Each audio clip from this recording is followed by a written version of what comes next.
Next, in this part 2, we are going to explore Native culture and use of natural resources as originating back to time immemorial, continued through millennia, and now manifested in modern life. It may be hard for non-Indians to even conceive of this kind of relationship to the land and its endurance, yet federal officials must have an appreciation of these cultural aspects to deal effectively with Indian tribes. So to begin with, traditional Native societies made beneficial use of resources such as fish, wildlife, water, roots, plants, medicines, firewood, grasses, and various other natural materials. Tribal communities were strategically located near vital waterways and food sources. The relationship of Indians to their Aboriginal lands was extraordinarily complex and in many cases refined over millennia.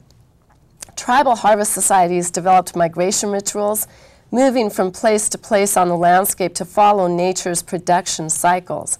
Production was cyclic in time and space as different resources became available seasonally in different parts of the landscape. The subsistence lifestyle relied on the plethora of resources the landscape had to offer. For example, the Pacific Northwest fishing tribes, including the Nez Perce tribe that we have looked at, took several varieties of fish, including 4 species of salmon, trout, whitefish, sturgeon, lamprey, and suckers, as well as buffalo, camas root, and berries and more.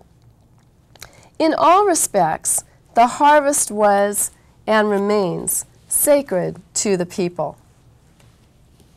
Fishing, hunting, and gathering were and are religious activities, and our movement across the landscape, our road of life, was and remains the way we express our conception of the sacred cycle of life.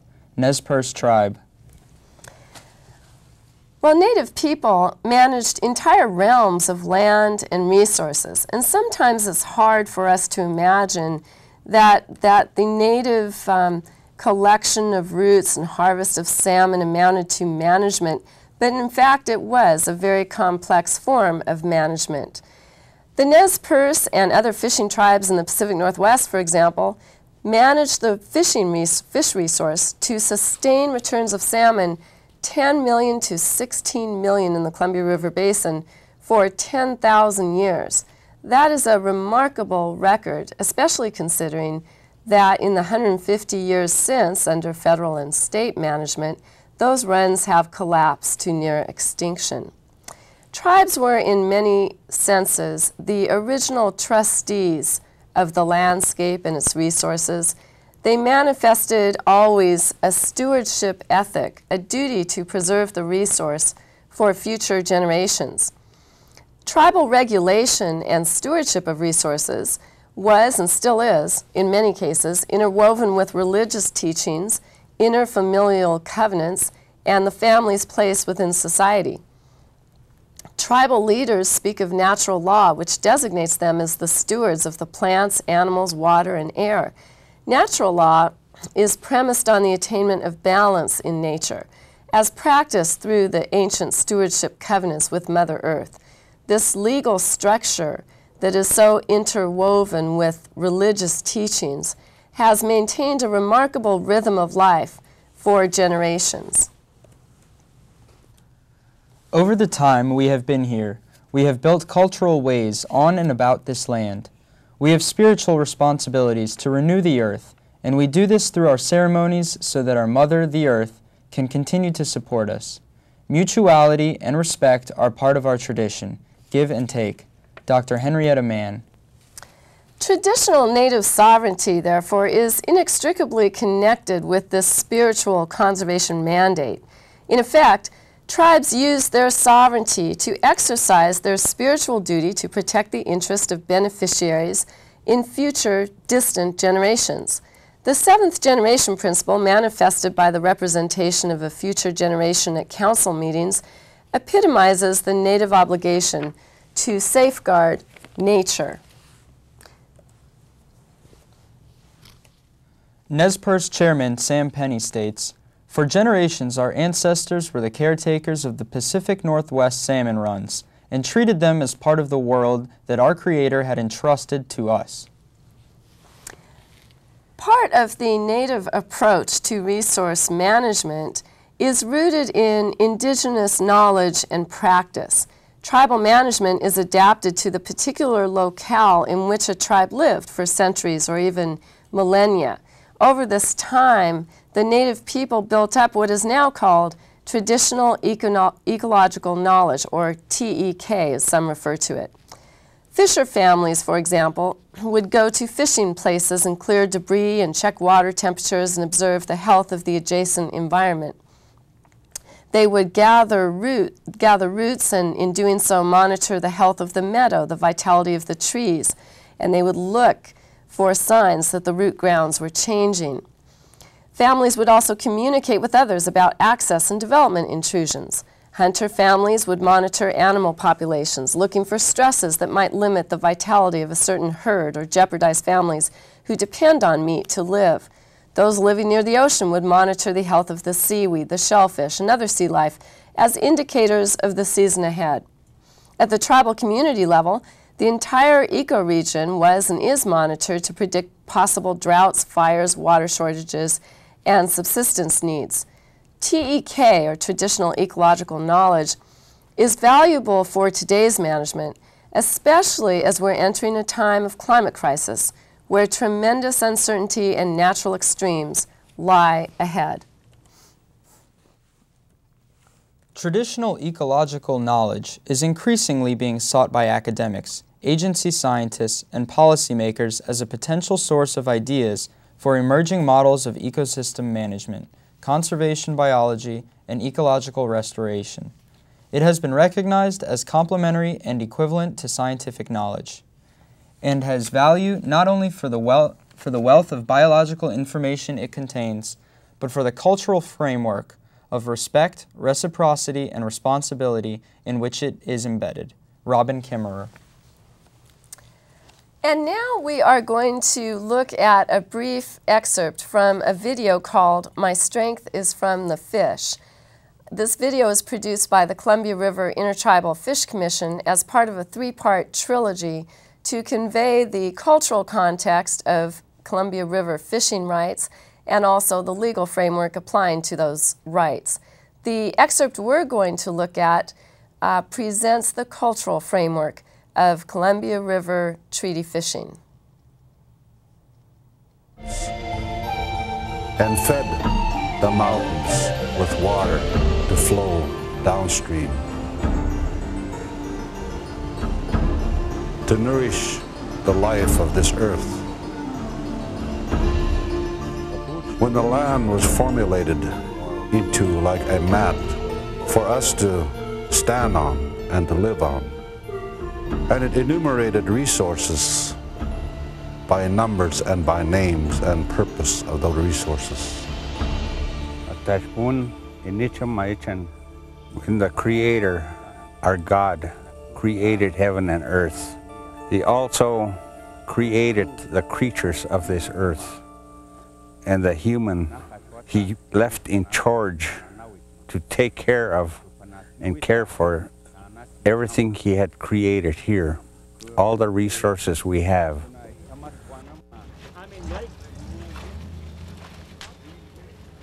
And in this plan, He also included that the food should be provided for His people, and that the salmon of the waters and the roots that He planted in the fields and the berries in the mountains were to provide the livelihood for these people who are to care for His country.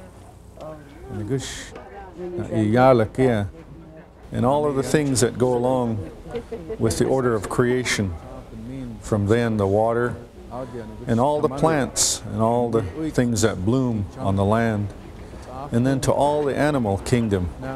And thereupon the salmon takes its rightful place as the first food in that order of creation, and behind it all of the other foods line up.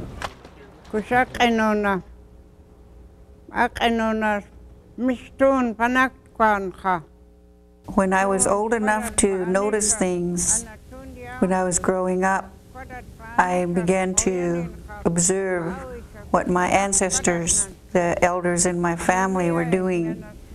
When I reached that age, 8 years old, I noticed people, not just my family, but other people were busy, always busy gathering food of all kinds. Their food was very important to them because it was felt that this food was medicine to your body. It takes out all the poisons out of our body. It purifies us, renews our body, just like the new food renews itself. It was created for that purpose.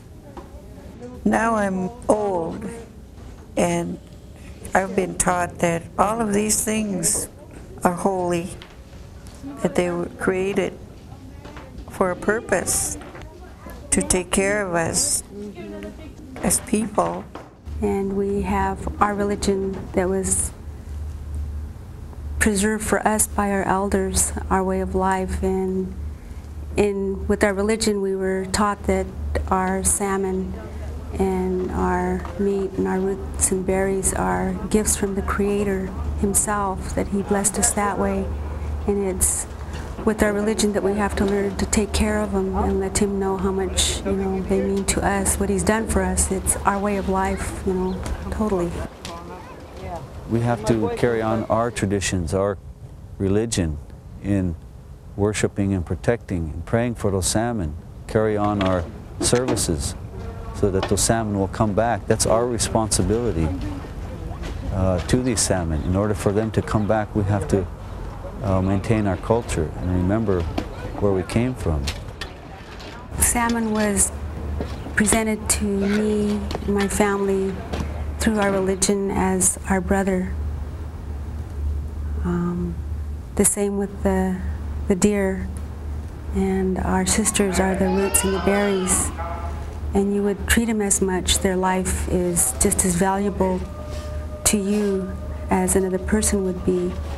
And you treat them with that respect for their life, and in return they're going to treat you the same with your life. That's the way I was told. It's faith. It's a faith that I believe in, and it's a faith that I try to instill into my children, that can't go away. There's no way out of it. It's a way of life.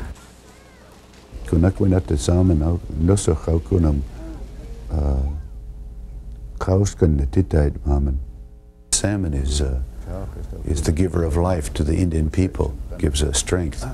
It doesn't give us sickness or pain when it's prepared properly, and then it gives us strength to get from here to the other world.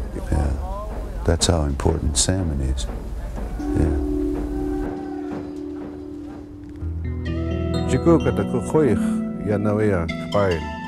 As the land laid and our people exercised the ways of taking the resources and using it for their livelihood, for survival, it continued to generations and generations for thousands of years. Our body and blood flowed together, and the life was provided by the resources to continue living. For generations, we have carried the teachings for thousands of years, our way of life and our livelihood. We are those descendants, have lived those teachings. We still hear the words of our forefathers. Their voice is clear in our minds. As an Indian person, I cannot own the salmon. I can share it with other things, but I cannot own it. Fishing to me and my family is a way of life more than it is a livelihood. It was something that was handed down to us and preserved by our elders, and we try to continue to practice that. We do as much preserving the fish as it was in the past as we do selling it. We try to balance it that way. The reason I've been fishing is more for my own subsistence, to bring fish home.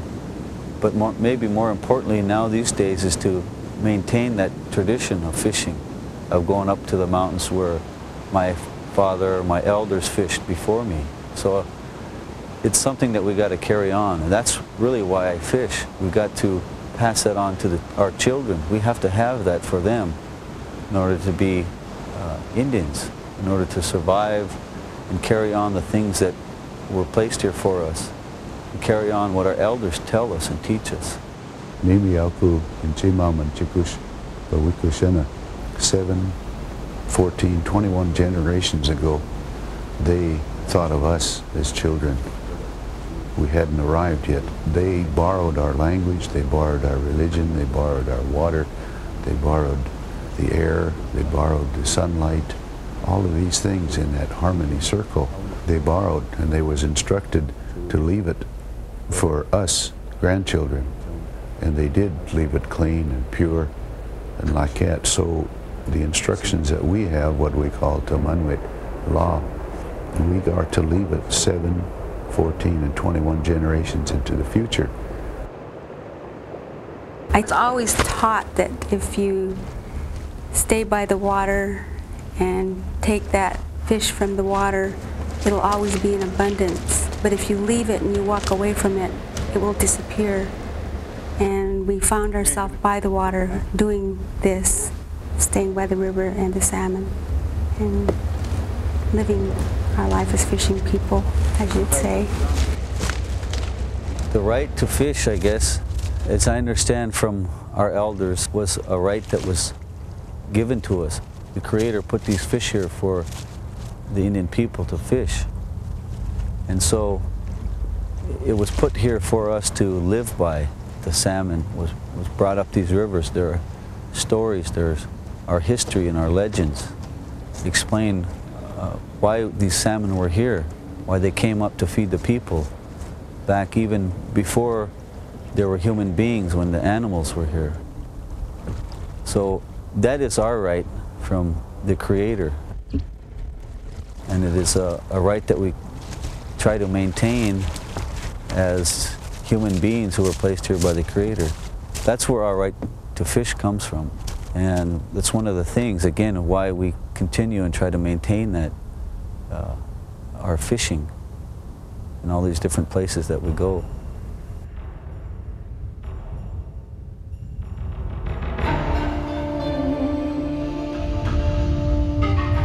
I don't feel like it's within our rights as the tribe that we are to go to a different area and live off of something that maybe God has, blessed them with. This is our blessing. This is the way we see it. This is where we should stay. I don't believe that I would leave the area. I believe I would stay where I'm at, by the water. It's our lineage.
The Indian Natitai Maman. We are the land, we are the earth. Other people walk upon it, and they are on the land. Except the Indian people, they are in the land. And they come from the land, and they're going back to the land. They are part of the land.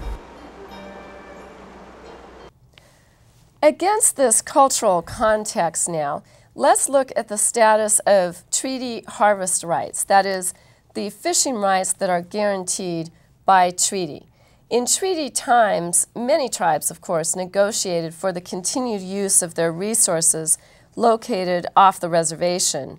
The Nez Perce tribe was one of many tribes in the Pacific Northwest that secured a basic fishing right to collect fish off their reservations in ceded territory. The right of taking fish at all usual and accustomed grounds and stations is further secured to said Indians, in common with all citizens of the territory. Stevens Treaty Fishing Clause.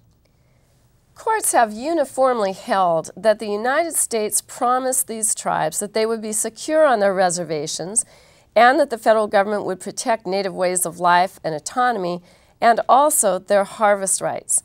This promise remains at the core of federal Indian relations nationwide, and it comprises the essence of the trust responsibility that we talked about earlier. This promise to protect the tribe's resources and fishing rights and cultural ways too remains the consideration for the tribes ceding their vast lands to the federal government.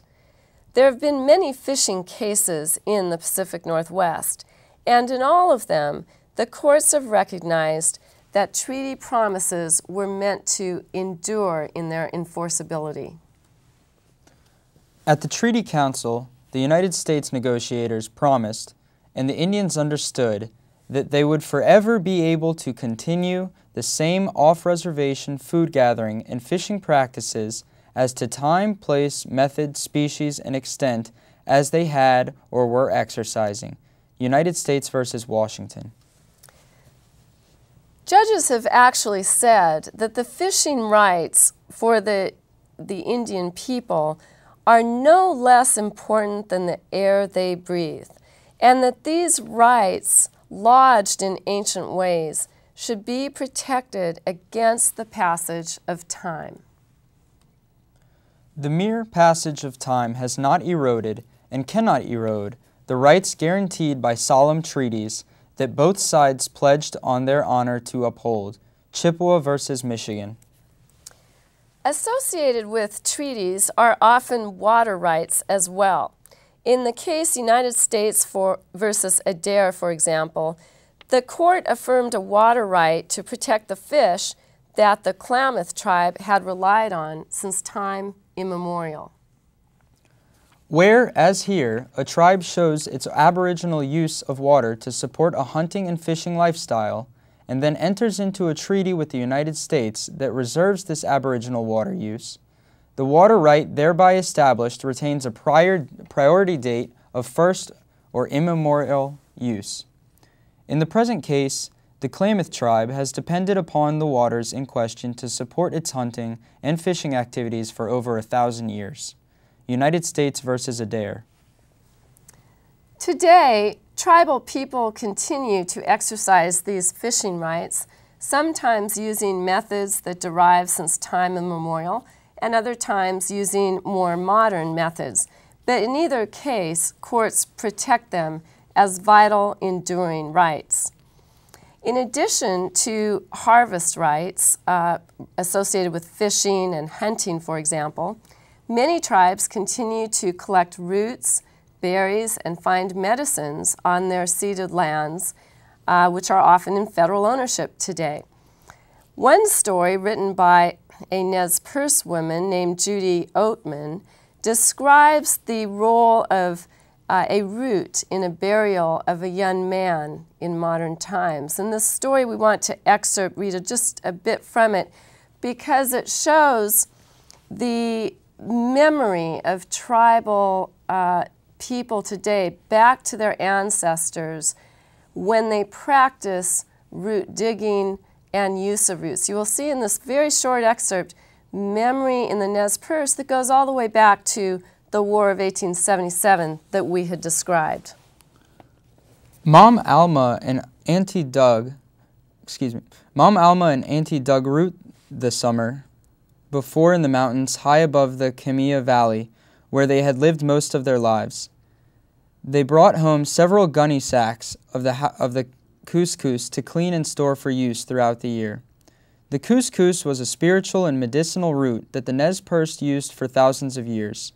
Farming, logging, and new developments had made finding the root harder. For as long as Auntie could remember, her people had used couscous to provide for a spiritual cleaning. The sisters' great-grandmother, Lily, who had been wounded in the War of 1877, had shown the girls the best spot to find couscous and the proper way to dig it. The sisters traveled with Lily every opportunity they had. They listened as she told stories of when she left the Wallowa Valley. Lily was 17 when she left Camilla with Chief Joseph, Ollicott, Looking Glass, and hundreds of other non-treaty Nez Perce. The chiefs and their people had refused to be Christianized or accept the theft of their land. The fleeing Nez Perce had no choice. War was upon them.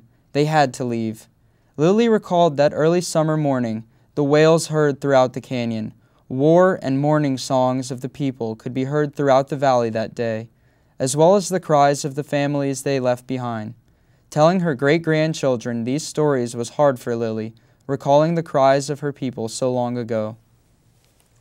We think that in this story there is a reflection of an approach that federal officials should be sensitive to, and that is that the gathering of natural resources, including the fish and the roots, will be in itself a cultural thread back to a history that has not been forgotten by Indian people, but that may be off the radar screen for federal officials. In other words, when dealing with tribes, it is very important to understand that their history, even the history of war 150 years ago, is brought forth through these experiences of root gathering and fisheries harvest that have continued throughout their culture in an uninterrupted way since time immemorial.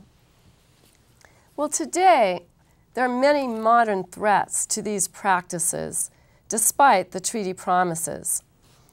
Logging, road building, and development routinely destroy or despoil sacred sites and archaeological remains. The site of Old Joseph's grave, for example, that you saw in the last segment of our course, was recently threatened with desecration as a result of a proposed luxury home development.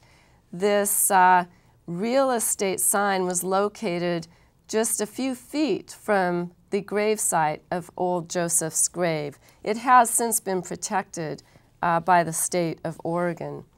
Hard rock mining contaminates entire stretches of river and sends toxic waste onto many reservations, ruining the water supplies and fisheries of many. Harvest practices that have endured for millennia are shutting down due to the extinction or imperilment of species. Toxic contamination of traditional foods now creates health risks for nearly every tribe. Consumption of contaminated fish is a major route of exposure to PCBs, mercury, chlordane, dioxins, DDT, and at least 40 other contaminants. Worse, the heating temperatures as a result of our carbon pollution will aggravate many of these environmental problems. We pause to look at the Columbia River as a case study of how tribal natural resources management has transitioned into federal and state management and where we are at today. After the Pacific Northwest tribes, including the Nez Perce, relinquished a total of 64 million acres of their land to the federal government, the states of Washington and Oregon and Idaho assumed control of the salmon harvest in the Columbia River Basin. In the 1950s and 60s, a surge of industrialization and urbanization arrived in the Pacific Northwest, reaching virtually every watershed used by salmon. Clear cuts replaced forest, industries polluted waters, developers tore up wetlands, cities dumped sewage into rivers, and the federal government constructed a hydropower and reclamation system on the Columbia, Snake, Klamath, and other major rivers. And you see one of the biggest dams there on the screen. As a result, the seemingly inexhaustible salmon resource that tribes such as the Nez Perce had managed sustainably for thousands of years, that brought back 10 to 16 million fish every year, is now on the brink of extinction. Half of the historic range of Pacific salmon has been extirpated, Endangered Species Act listings pervade the rivers of the Pacific Northwest, as well as the entire Pacific coast from California to the Canadian border. Despite this ESA protection under the law, the runs continue to collapse. In the Columbia River Basin, historic populations have plummeted over 90%. This loss of natural wealth threatens traditional fishing economies. Tribal harvest in the Columbia River Basin is now less than 1% of what it was in Aboriginal times. These collapsing assets have unfathomable consequences for tribes. Our economic base has been devastated, and my people are suffering. It is almost impossible to describe in words the pain and suffering this has caused my people. We have been fishermen for thousands of years. It is our life, not just our economy. Chairman Anton Minthorn, Confederated Tribes of the Umatilla Indian Reservation. The tribal leaders today and tribal people consider this environmental degradation a violation of their treaty rights. My ancestor who signed the treaty accepted the word of the United States that this treaty would protect not only the Indian way of life for those then living, but also for all generations yet unborn. Jerry Meninick, Yakima Nation. And recently, a district court of Washington, a federal court, has ruled that the treaties actually do include a right of environmental protection. That case is known as United States versus Washington Phase 2, and it was a case in which the tribes of the Puget Sound area successfully have forced the state of Washington to modify culverts going underneath roads to open up fish passage to grounds that have been closed off for a number of years because of those culverts. Well, this summarizes part 2, in which we explored the framework of native culture, harvest, and modern threats. Let's take a brief break.